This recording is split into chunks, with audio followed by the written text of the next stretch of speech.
Mengimani kehidupan di alam kubur adalah kewajiban bagi setiap muslim dan mukmin. Di alam kubur kelak akan ada pertanyaan dari dua malaikat Munkar dan Nakir kepada si mayit tentang selama kehidupan di dunia. Kedua malaikat ini seringkali digambarkan berwajah bengis dan menakutkan.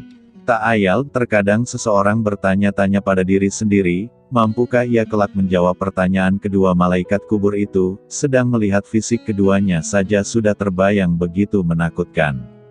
Hal serupa ada dalam benak Sayyidina Umar bin Khattab. Imam Jalaluddin As-Suyuti dalam kitabnya Al-Hawi lil Fatawi menuliskan sebuah riwayat dari Al-Jazuli dalam kitab Syarhur Risalah. Suatu ketika Rasulullah berbicara kepada para sahabat perihal Munkar dan Nakir.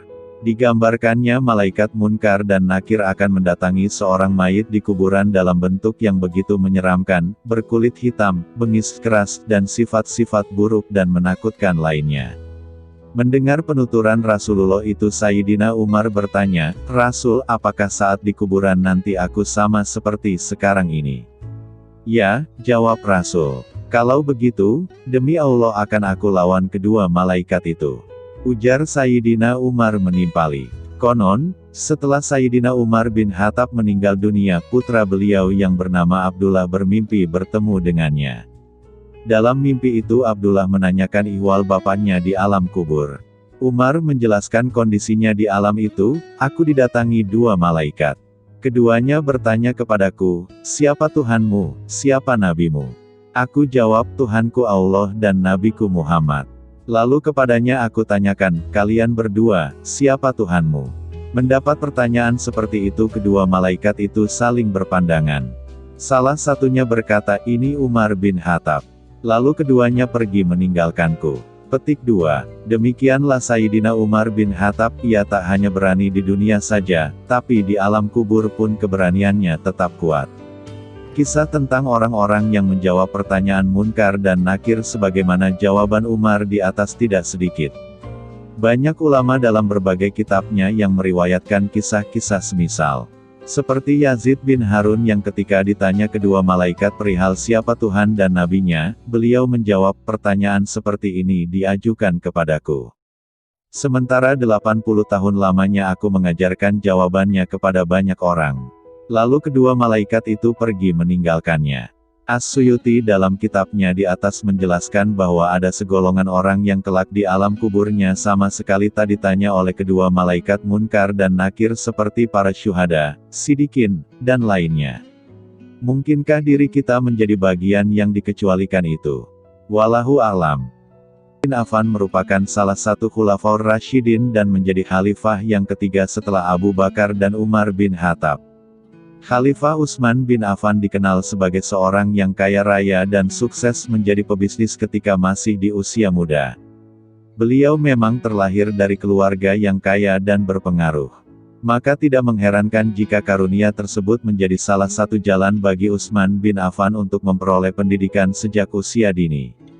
Dalam pandangan Rasulullah Shallallahu Alaihi Wasallam, sahabat Utsman bin Affan adalah sosok yang sangat dikagumi karena integritas dan akhlak terpujinya. Rasulullah pernah berkata, "Orang yang paling penuh kasih sayang dari umatku adalah Abu Bakar, orang yang paling gagah berani membela agama Allah adalah Umar, dan orang yang paling jujur kerendah hatiannya adalah Utsman."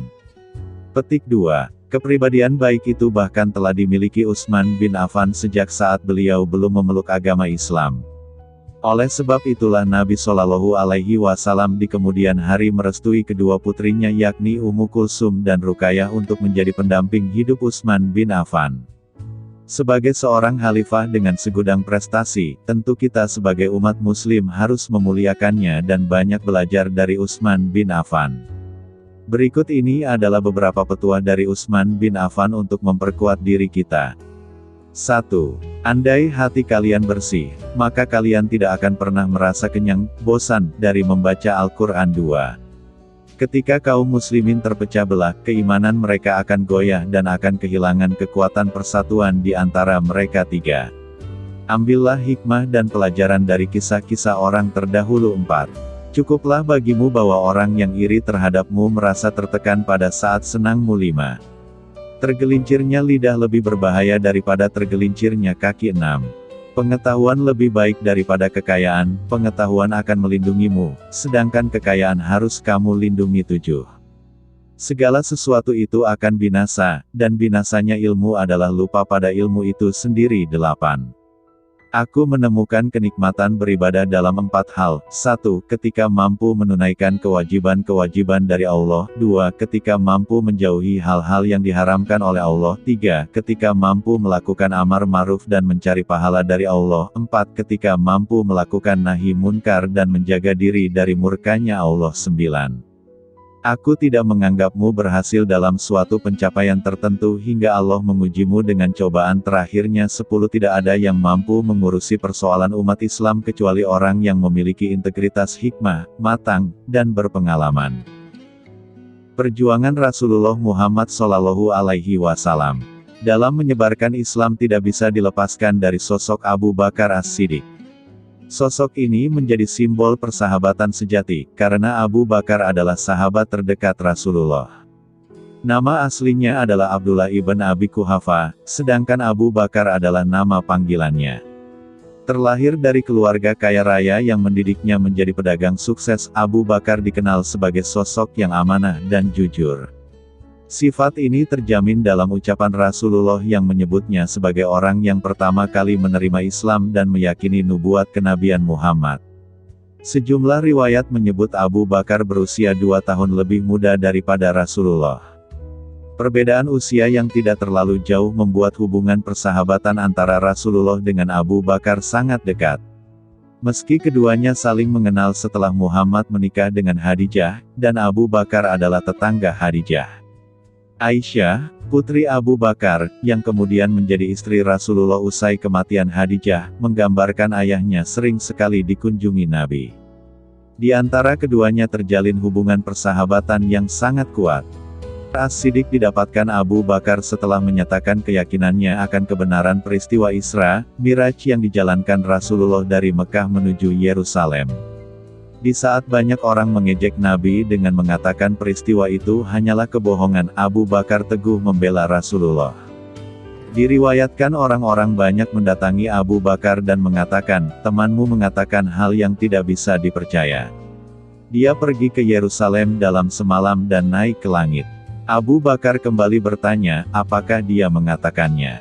Saat jawabannya adalah, ya, Abu Bakar langsung berkata, jika dia mengatakan itu, maka itu benar. Petik 2. Kesetiaan Abu Bakar mungkin belum ada yang bisa menandingi. Abu Bakar adalah orang yang menemani Nabi di saat-saat sulit menjalankan dakwah. Karena pertimbangan keamanan, Rasulullah meminta umat Islam untuk berhijrah keluar dari Mekah. Awalnya, dataran Abisinia yang didiami umat Nasrani menjadi tujuan utama. Tetapi tatkala hijrah skala besar dibutuhkan, umat langsung mengalihkan perhatian ke Madinah. Banyak sahabat Nabi memulai perjalanan ke Madinah dengan harapan bisa membangun pusat peribadatan Islam. Abu Bakar yang juga ingin berhijrah, sempat hendak mengutarakan niatnya kepada Rasulullah. Tetapi, dia memilih menahan diri. Tunggulah sebentar, mungkin Allah akan memberimu sahabat, ucap Abu Bakar menghibur diri. Benar saja. Abu Bakar akhirnya berhijrah bersama Rasulullah. Bahkan tatkala Rasulullah diincar untuk dibunuh, Abu Bakar ada di samping Rasulullah, menemani sang junjungan umat melewati masa-masa sulit. Keduanya bersembunyi di sebuah gua. Momen hijrah ini sampai diabadikan dalam Al-Quran. Abu Bakar pun tidak pernah luput sekalipun dari dakwah Rasulullah. Bahkan, Abu Bakar mendapat amanah dari Rasulullah untuk memimpin sholat ketika Rasulullah sakit keras. Begitulah persahabatan sejati Rasulullah dengan Abu Bakar. Hari Raya Idul Fitri tak ubahnya menjadi hari penuh kegembiraan bagi setiap muslim setelah selesai menjalani ibadah puasa Ramadan. Namun sahabat Ali bin Abi Thalib justru pernah merasakan kesedihan lantaran Ramadan telah pergi. Suatu ketika, sahabat Ali merasa sangat sedih setelah salat asar di penghujung Ramadan. Ia kemudian pulang ke rumahnya dan disambut oleh istri tercinta Fatimah Az-Zahra. Fatimah pun heran melihat mata suaminya itu sembab melukiskan kesedihan. Ia lantas bertanya, "Kenapa engkau terlihat pucat, tidak ada tanda-tanda keceriaan sedikit pun di wajahmu, padahal sebentar lagi kita akan menyambut hari kemenangan?" Sahabat Ali hanya terdiam lesu dan tidak mampu menyembunyikan kesedihannya. Sesaat kemudian ia berkata, "Hampir sebulan kita mendapat pelajaran dari Ramadan bahwa lapar dan haus itu teramat pedih. Segala puji bagi Allah, yang sering memberi hari-hari kita dengan perut sering terisi." Petik 2. Sahabat Ali setelah berunding dengan istrinya lalu berniat untuk membagikan sejumlah harta simpanannya pada fakir miskin. Setelah takbir berkumandang di hari Idul Fitri, sahabat Ali pun membagikan sejumlah gandum dan 2 karung kurma hasil dari panen kebunnya. Berkeliling dari pojok kota dan perkampungan untuk membagi kebahagiaan kepada para fakir miskin, anak yatim piatu dan yang membutuhkan lainnya. Singkat cerita, sahabat Ibnu Rafi dan Abu Al-Aswad Ad-Duwali berkunjung dan bermaksud mengucapkan selamat Idul Fitri kepada Ali. Saat masuk ke rumah Ali, betapa terkejutnya mereka melihat sebuah nampan yang berisi gandum dan roti kering yang sudah basi dan tidak layak dikonsumsi. Menyaksikan keadaan keluarga Ali yang memprihatinkan ketika hari raya tersebut, Ibnu Rafi dan Abu Al-Aswad Ad-Duwali merasa sangat sedih dan melaporkannya kepada Rasulullah SAW.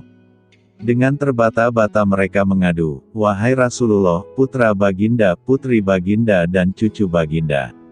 Petik 2. Tenangkan dirimu, ada apa wahai sahabatku? Timpal Rasulullah menenangkan mereka. "Segeralah ke rumah menantu dan putri baginda, ya Rasulullah. Saya takut cucu baginda Hasan dan Hussein akan sakit." Petik 2. Ada apa dengan cucuku dan keluargaku? Tanya Rasulullah. "Saya tak kuat menceritakannya sekarang, lebih baik engkau menengoknya." Petik 2. Tanpa pikir panjang, Rasulullah lalu menengok rumah putri dan menantunya tersebut. Dan betapa kagetnya pula Rasulullah saat melihat keadaan Ali dan Fatimah di saat semua orang bergembira karena hari raya. Rasulullah berdoa, "Ya Allah, Allahumma isyad. Ya Allah saksikanlah, saksikanlah." Petik 2. Begitulah kesederhanaan rumah sahabat Ali bin Abi Thalib saat hari raya Idul Fitri karena ia lebih mengutamakan kebahagiaan orang lain yang lebih membutuhkan daripada dirinya sendiri.